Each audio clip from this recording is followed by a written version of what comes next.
What if I told you that Gaddafi's son is alive and he's back? Across the shifting sands of Libya, a shadow once thought buried is moving again. His name is Saif al-Islam. Gaddafi, the son of the man the West feared most, the man whose fall was celebrated as the dawn of freedom. Yet 14 years later, that dawn never came. Libya, once one of Africa's most prosperous nations, lies broken cities without electricity, hospitals, without medicine, and people selling fuel on the roadside just to survive. The world remembers Muammar Gaddafi's final moments, the airstrikes, the chaos, the laughter on television when Hillary Clinton smiled and said, "We came, we saw, he died." To Washington, it was victory, but to Libyans, it was the day their world collapsed. The dictator died, yes, but so did the nation he built. Now, out of the desert silence, his son steps forward, older, hardened, calm. He speaks of a lost Libya, of betrayal and forgotten promises. Some call him a ghost from the past. Others call him the last hope of a shattered country. Can Saif al-Islam rebuild what his father died defending? Can the son of a man the world despised unite a nation torn by war and corruption? Or will history repeat itself with blood, betrayal, and foreign hands pulling the strings once again? This is not just the story of one man returning from exile. It's the story of a country haunted by its own memory and a world that fears what that memory might awaken. If you believe that Libya deserves peace, not manipulation, please share this video. Subscribe if you think that truth should outlive propaganda. In 2011, the world watched as Libya burned. A country once proud and self-reliant, rich in oil, water, and national dignity, was turned into rubble in the name of freedom. NATO's fighter jets streaked across the desert sky, raining missiles upon the cities that once symbolized African independence. Muammar Gaddafi, the man who had ruled for more than 4 decades, became the most hunted figure on earth. Western media called it a revolution, but on the ground it was chaos, a war of militias, mercenaries, and betrayal. When Gaddafi's convoy was finally cornered outside Sirte, the world saw what came next. The shaky cell phone footage, the screams, the confusion, the gunshots, and then silence. Moments later in Washington, Hillary Clinton laughed. We saw he died," she said, grinning before the cameras. The journalist next to her joined in. The laughter echoed across television screens, a grotesque celebration of a man's death broadcast to millions. For many Americans, it was just another headline in a faraway war. But for Libyans, it was the sound of their country dying. Because when Gaddafi fell, Libya itself fell. Within days, ministries emptied, soldiers fled, and the green flag that had once united tribes was torn down. The oil-rich nation descended into darkness. Electricity vanished. The hospitals stopped working. Schools closed. The police disappeared. A once organized state where education was free, healthcare universal, and fuel cheaper than bottled water was replaced by hundreds of militias. Each one claimed to be the protector of the revolution, but in truth, they became the new warlords. What NATO called liberation became the birth of anarchy. Weapons flooded the streets. Smugglers took control of the borders. The Mediterranean coast, once a trade artery, turned into a graveyard for migrants. Slave markets reopened. Yes, in the 21st century, human beings were sold in Libya for as little as $200, a horrifying price for a life. And yet the world turned away. The same nations that had bombed Libya into ruin suddenly lost interest once the cameras stopped rolling. No rebuilding plans, no humanitarian effort, no justice. Barack Obama, who had authorized the NATO strikes, called the operation a model of international leadership. But years later, even he would admit Libya was my worst mistake. Still, the damage was done. Without the old state machinery, Libya fractured into competing fiefdoms, Tripoli in the west, Tobruk in the east, Fezzan in the south, each with its own flag army and foreign backers. Turkey and Qatar funded Islamist militias, France and the UAE armed rival generals, and through it all, ordinary Libyans were left to starve between 2 guns. By 2015, the economy had collapsed. People waited for hours in line for gasoline in a country that exports oil. Food prices tripled. The young fled by the thousands across the desert to Niger, risking their lives to escape the ruins of what was once one of Africa's most advanced nations. Still amid the devastation, one truth whispered through the ruins. They killed the man, but not the idea. For every Libyan old enough to remember, the ghost of Muammar Gaddafi lingered. The green banners once banned began to reappear at protests.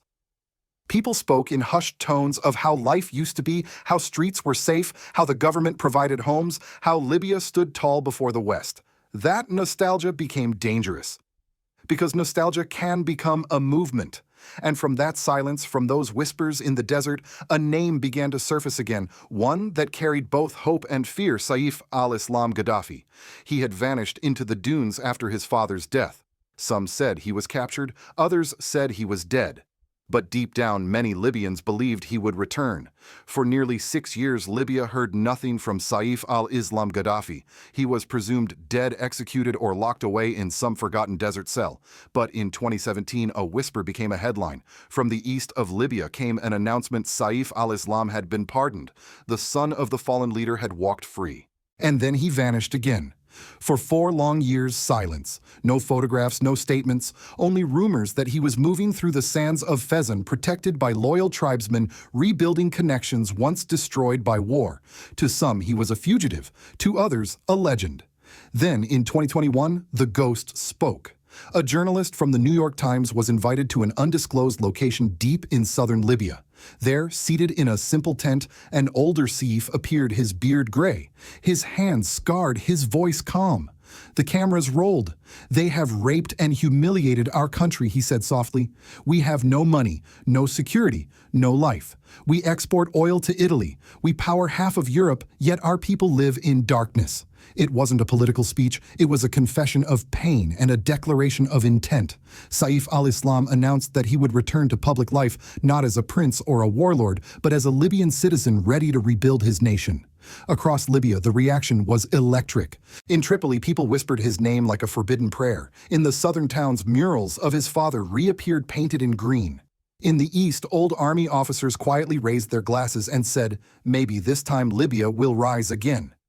His message struck at the heart of a broken people. Politicians have given you nothing but suffering. It's time to return to the past. For many Libyans, that past meant stability, dignity, and order, even if it had come under the iron rule of his father. For the youth who had grown up in war, it meant the dream of unity. But the moment his words reached the world, the West began to panic. Diplomats in Washington and Paris called emergency briefings. The International Criminal Court, long silent, resurfaced its old indictment accusing Saif of war crimes. Western outlets quickly branded him controversial, dangerous, unfit for democracy. They had once claimed to liberate Libya from dictatorship. Now they feared that the same people might freely choose a Gaddafi to lead them again. Inside Libya, the country's fractured factions responded with suspicion. General Khalifa Haftar, the powerful commander from the east, dismissed him as a man without support. Yet even Haftar's soldiers knew that Saif's name carried weight in the streets of Tripoli, Saba, and the Greenbelt regions that had lived and thrived under his father's rule. Western journalists tried to frame him as a symbol of the past. But on Libyan soil, that past was exactly what people longed for: order, electricity, security. As 2021 drew to a close, Saif did something no one expected. He formally registered to run for president in the December 24th elections, a date meant to symbolize Libya's rebirth. When his name appeared on the ballot, the crowd outside the election office erupted in cheers. Men wept openly. Women ululated in the streets. It felt for one fleeting moment as if Libya might have found its voice again. But the dream was short-lived. The elections were postponed, indefinitely blocked by rival factions that couldn't agree on a legal framework. The United Nations called for calm. Western powers issued cautious statements about democratic processes. Yet on the ground, many Libyans whispered a different truth: the West will never allow a Gaddafi to rise again. Still, the movement had begun. Tribal leaders met in secret, pledging allegiance. Former officers returned from exile. Across the deserts and cities, the green flag quietly resurfaced. Saif al-Islam didn't need to win an election to reclaim his father's legacy. He only needed to remind Libya who they once were and what they had lost. The years that followed Saif al-Islam's reappearance revealed a nation still trapped between memory and misery. Libya had no single government, no functioning parliament, and no election in more than 8 years. Two rival administrations claimed legitimacy: the Government of National Unity in Tripoli, backed by Turkey and Qatar, and the House of Representatives in Tobruk, supported by Egypt, the UAE, and France. Between them lay a no-man's land ruled by militias and tribal alliances. To outsiders, it looked like politics. To Libyans, it was daily survival. In Tripoli, residents queued for hours to buy bread and gasoline in a country that exports billions in oil. Power blackouts stretched for days. Hospitals lacked medicine. Parents kept their children home from school out of fear of stray gunfire. Once proud civil servants now sold cigarettes on the street.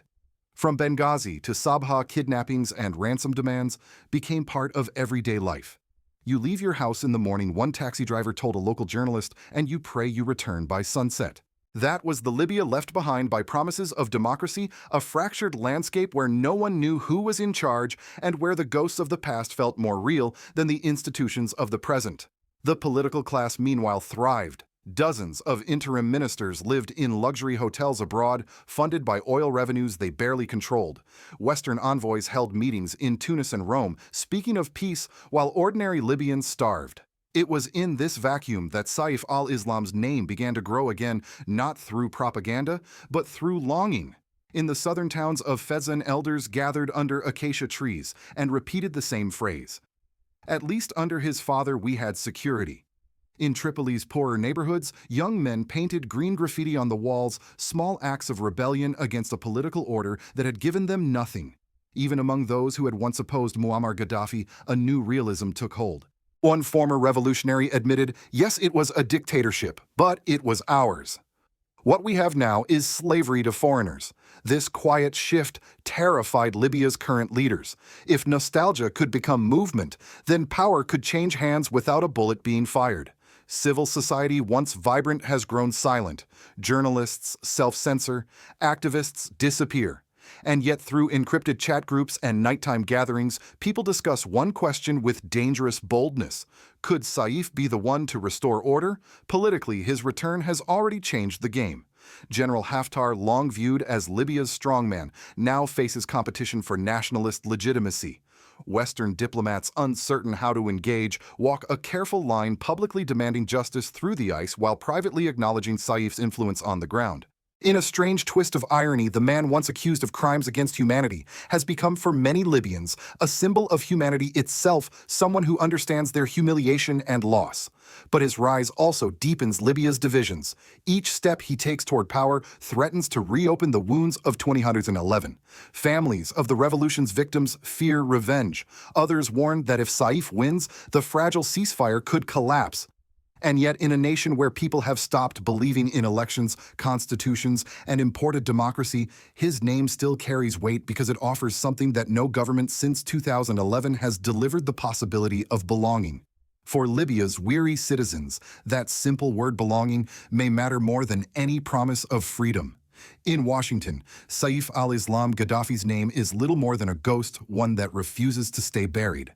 To American diplomats, his return raises an uncomfortable question. What if we were wrong about Libya?